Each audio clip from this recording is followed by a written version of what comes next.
Crowds, music, color, excitement. Who doesn't enjoy a football game? If you're one of the lucky ones able to get a ticket.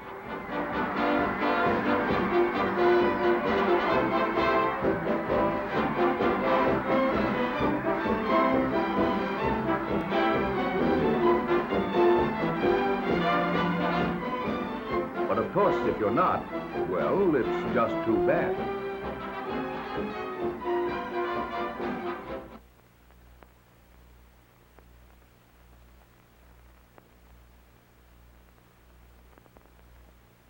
Unless you happen to live in some parts of the country where, thanks to the newest marvel of modern science, television, you can just lean back in a comfortable chair in the theater or in your own favorite chair at home, relax and watch the game. Out at the stadium, the television cameramen are seeing to it that you can follow every detail of the game. They're out there on the sidelines following every important piece of action. Cables connect the cameras with the mobile units, which are parked outside the stadium. And from these trucks, the scenes covered by the cameras are relayed to the main television transmitter. Now, let's see what a television studio looks like. It's a mighty busy place when a broadcast is being made from the studio.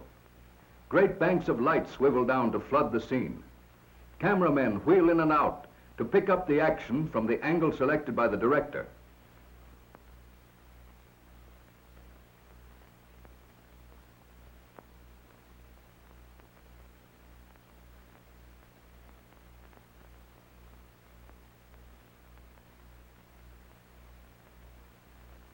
To keep the action continuous while costumes are changed, and while different sets are made ready, and action shown which could not take place on a small stage, portions of some broadcasts are made by projecting prepared motion picture film right into a television camera.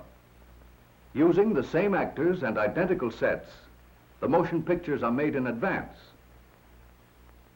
The electrician, the cameramen, the studio manager, and the actors are all controlled by the director. His job is to see that the broadcast proceeds smoothly and without breaks, because the picture on the television screen must be continuous.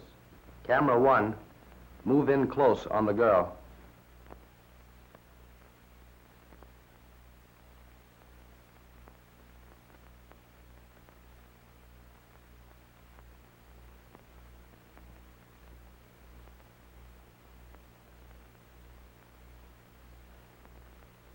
Television and motion pictures are alike because in both, a series of still pictures is flashed rapidly before our eyes, so rapidly that the memory of each picture lingers long enough so that it blends with the next picture, and the objects in the pictures appear to move. And now let's see what makes a picture a picture. Look closely at this one. Closer still. Let's use a magnifying glass. Here we see that the picture is really made up of thousands of tiny dots arranged very close together. But normally, our eyes don't notice the dots, especially when the picture is being moved. This fact helps to make television and motion pictures possible. Television is simply a way of sending these dots from a transmitting station and putting them together to make a picture on the screen of a receiving set. Here's the way it works. Inside the television camera is a magic electric eye called the iconoscope, one of the most important parts of which is this sensitive plate called a mosaic. It is a rectangular piece of mica covered with millions of tiny photoelectric cells, arranged something like this. The scenes being televised go through the camera lens and fall on the photoelectric cells. Some of the cells receive lots of light, others very little. Each cell, according to how much light it gets, builds up a corresponding electrical charge. These charges collectively make up an electrical image on the mosaic. These cells with their electrical charges are scanned by a stream of electrons. The scanning beam skips every other line and returns to scan the remainder of the picture, completing 30 pictures a second.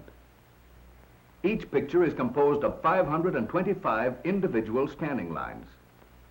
An electrical impulse is released each time this stream covers a group of the photoelectric cells.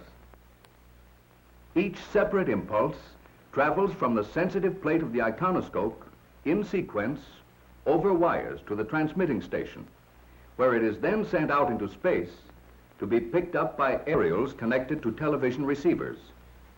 Here, the electrical impulses are carried to another magic tube called the kinescope and are used to control another stream of electrons which bombard the face of the kinescope, which is really the viewing screen. When the beam strikes this fluorescent screen, each electrical impulse is changed back to a spot of light. In other words, each spot of light picked up by the mosaic of tiny photoelectric cells in the television camera creates a corresponding spot of light on the receiving screen. It moves back and forth so rapidly, actually more than 2.5 miles per second, that a complete still picture is formed, almost instantaneously. The quick succession of 30 pictures a second produces the apparent motion. That is why the pictures we see on the screen of our television receiver seem to move. Television has come of age. Here, for instance, is a reproduction of one of the first images received on a television screen. Compare that crude picture with these of today, and you can judge for yourself how far along the road to perfection television has traveled. It is bringing entertainment to thousands of people. Through its magic, we are able to enjoy a combination of the radio, motion pictures, and the stage right in the comfort of our own homes, simply by pushing a button and turning a dial. Of course, television can't perform such miracles as this, yet. But perhaps there's no harm wishing that it could.